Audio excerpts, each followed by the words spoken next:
Hey you guys, welcome back to KW's Garage. I told you a few videos ago I would be back on the 59 Ford Galaxie.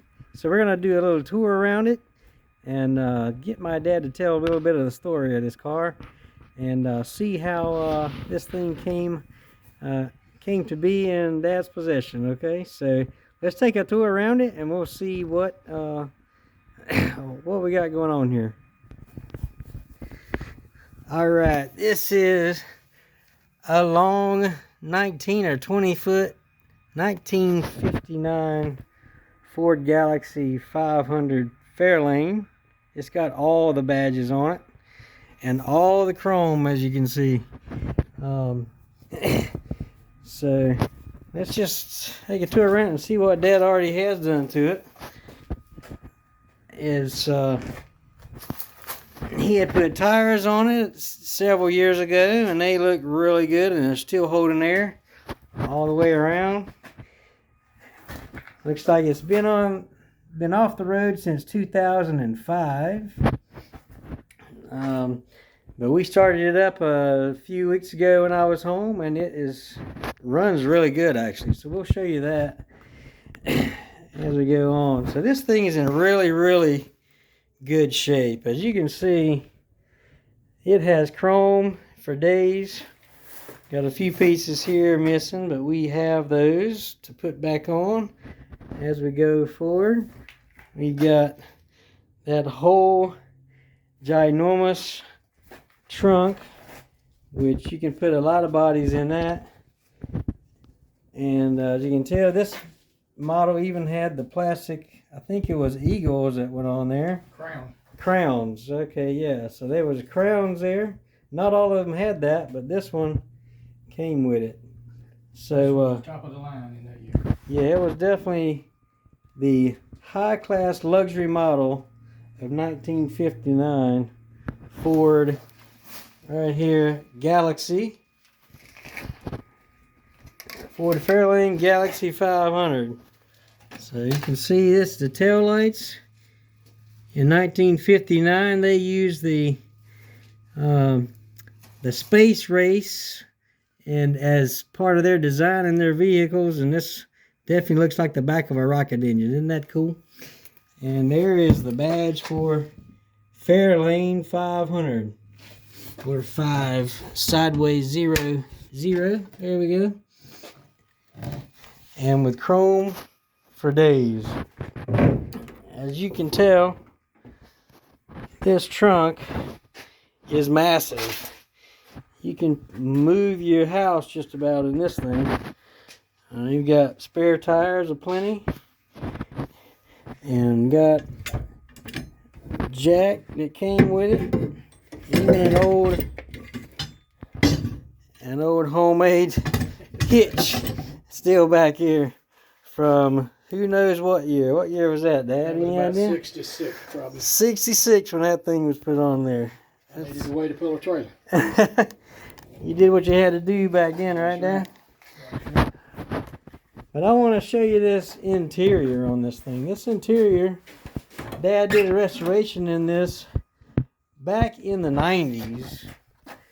And I think it was early 90s when he did this. 94, Yeah, 94 or so. The side panels are awesome.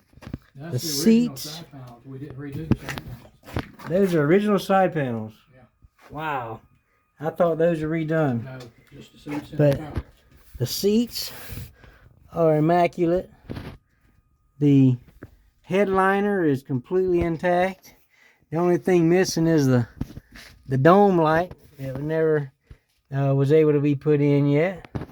You got their cigarette. We got some more of that molding we were talking about back here. New carpet, spare parts. There's the gas filler cover that goes on, freshly painted. And this thing opens and closes perfectly. I mean, it's a little loud, but all 4 doors are like this. They open and close just fine. The front panels are immaculate as well. I mean, just too cool. And there's that ginormous steering wheel that you know of on these 59s and early 60s models. The mileage on this is, it says, what does it say? What does that say? 50,000? It's rolled. It's rolled 60,000, which it's rolled at least once, probably twice. That's a good old AM radio with the clock that got stuck on 8:08 p.m.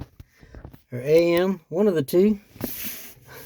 But this thing, interior is just in perfect shape, ready to be cleaned and taken to the car show, to be honest. This thing, and interior is great. So, hear that, perfect. So the only thing we've got here, we got some rust underneath the molding we're going to have to address. A few things here and there. Some bubbling of Bondo that was put on there a number of years ago.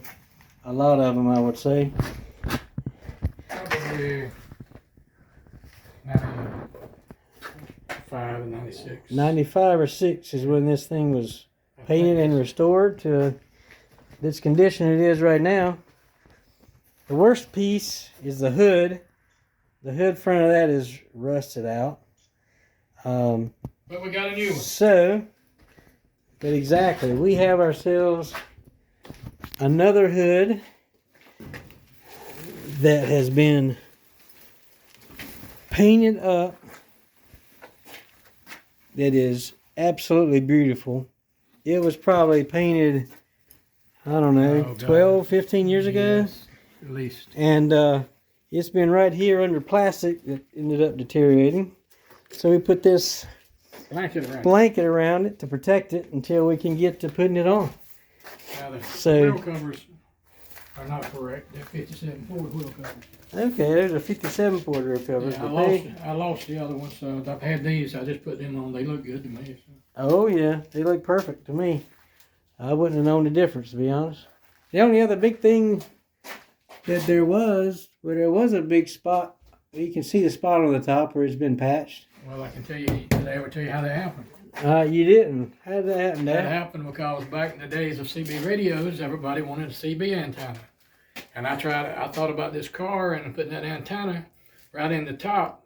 Boy, I could almost reach heaven with it. So I went like an idiot, went and put a CB antenna right in the top. Right in the center. Right in the center. And it worked great till I got, the CBs went out of fashion, and then I had to fix my top. Looked like one of those old police cars with the antennas on top. Thought I was missing my goo or somebody. So let's look underneath the hood, and then we'll get Dad to tell us a story on how he acquired this thing. So we've got here a 352 cubic inch Ford engine, painted that classic Ford blue, and this engine was put in, you said, in 2002 or so. Somewhere along 2001, 2002. Actually from a 65 Ford Galaxie as well. It's actually from a 65. So this has been replaced. But we did get it running a few weeks ago and got it idling pretty good as we poured gas in the top. So we'll try to show you that. We got our classic fire steering pump. Got single hose with, got a new radiator in it. We cleaned up the points. We may have even put new points in it. I can't remember. We just cleaned them up. We just cleaned them up. And then right over there is the biggest thing we needed was a solenoid to get it started last time. But most everything else was just cleaning up and hitting the key. I mean, it was really, really, really good. So Dad, tell me a little bit about this car. How did you get this thing, and what's the story of it? My aunt brought this car new in November of '58. She came down to our house, and I was 8-year-old, and I thought it was the prettiest thing I'd ever seen. You seen a bulldog puppy when he was drooling? That's the way I stood beside this thing and looked at those chrome fender skirts. He had dual exhaust and chrome fender skirts. It didn't matter where it run or not. But it was beautiful to me, and I made up my mind right then. I didn't tell anybody, but I said one day I'm going to own this car. Mm. So in 1969, she got ready to trade it for the ugliest '69 Ford you have ever seen in your life, but that was okay with me because she was going to trade this one. I said, I'll pay you whatever they're going to offer you for this one. She said, all right, and that was my Aunt Mary Emma. So I bought this car from her and drove it for many, many miles. Tore the transmission out of it several years later. Got smart and was going to put me a 3-speed in, and I did that for 3 weekends in a row. I shelled the reverse idle and cluster gear, and got tired of changing transmissions every weekend, so I went back to automatic. and it's done great. I should have never changed it to start with, but back in those days, you know, we guys just wanted to try something, see what we could do. Didn't have a lot of money, but we had a lot of time and a lot of effort, could put a lot of effort into it. So that's what we did, and the car's been good to me. I put a lot of miles on it. If it could talk, I would probably have to burn it.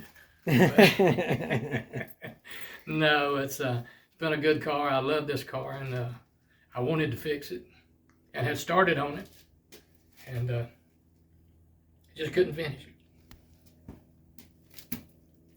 Got sick, had some health problems. Financially, wasn't able to do anything with it, so that's why I had stopped and put it back in here. But we'd always said it was going to be yours. So it's yours. I'm going to turn it over to you to take care of. I just want to see it finished. All right. Well, we'll definitely take care of it, Dad, and we'll get it back on the road for sure. And because this is a solid vehicle, guys. This has been garage kept or shelter kept ever since I can remember. Since probably the early '80s. And it's been in the family since it was new. Yeah. Yeah, my aunt was so curious over this car. She would not let you drive the car unless you had gloves on, because she didn't want to scratch the steering wheel because it was white and it was red under it. Mm. She kept army blankets on the seats, and even though the seats came with clear plastic back in those days, she kept army blankets or sheets on the seats because she didn't want it messed up. And if anybody messed her car up, they received some syllables that wasn't necessarily Sunday school words. And but she was curious over this thing, and that's why I guess it's in the shape it's in. And that's why I wanted it, because it was. Hey, I get a lot of comments on this car right on. People ask me if you still got that car, and it's a jewel, buddy.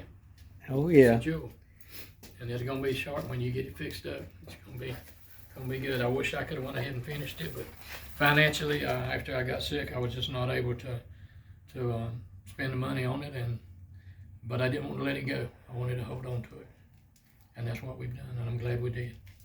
Oh yeah, we've all had that issue with some money. I actually ended up selling my '66 Chevelle to Dad a long time ago because I needed the money, because growing family and all of that, and but I'm glad he was able to keep this thing so we can get it back on the road. I'd love to see this thing at some car shows. It is definitely a really, really solid '59 Ford. You just don't see many of them anymore. That's true. The only thing I would have rather had than this one, of course, I'd rather have this one because it was new and in the family. But now the hardtop convertible would be a fine vehicle to own. Oh yeah. They made them 57, 58, and 59, I think it was. Yeah. Yeah. Beautiful cars. Oh yeah. Well, you know, we and the family like the convertibles. Yeah. Yeah, we got the Mustang sitting next door over there. That's right. Sure do. The Mustang '68 convertible sitting next door. In fact, we had to steal some parts off of it to get this running the other day. So we're probably going to have to steal those again. Yep, probably will one day. We may just go buy some. Don't tell Mama I said that. Oh, yeah. Well, I'll tell you what. Stick around. We'll try and get this thing fired back up for you. Okay, guys. This is part 2. We've got our battery in over here. It's ready to go. We need to spray a little bit of WD on our accelerator pump. I'm not sure if there's any gas in the tank. Not real sure. if it's going to pull anything from there. There is a filter at least. I don't know if you can see it. There's at least a filter before the tank. So if it does pull something up, it will be filterized. Alright, so you can see inside there. We're going to put a little gas in here. The carburetor. We're going to see if we can't get this thing to fire up. Oop. That's way too much again. Yep. Alright. Let's see if we didn't flood this thing. Alright, Dad. Try and hit the key. See what happens. Nothing. Nothing? Nothing. No juice. Is the oil light on when you turn the key on? No. Yeah. Oh, you tried. You tried.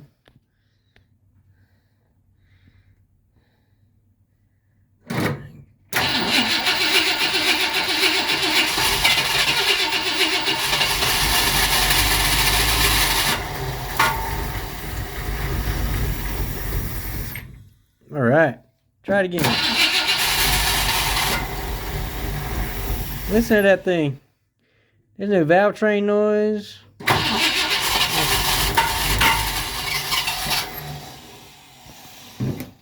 Oh, I bet that's the starter. I think the starter's acting up. Try it again. All right.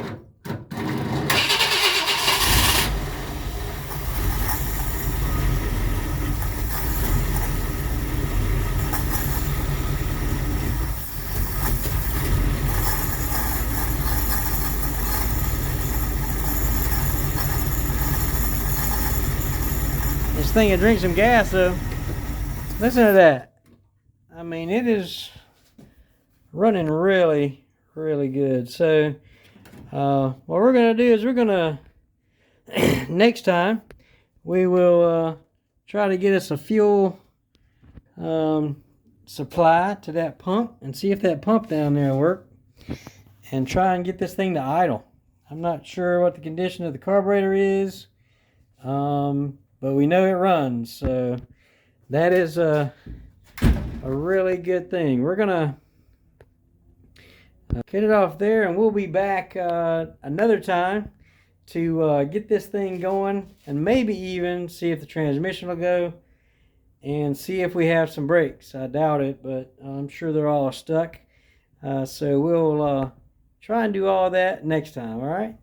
Thanks a lot. Thanks you for watching, and say goodbye, Dad. Hey, bye, everyone. Bye-bye, everyone. See you next time. God bless.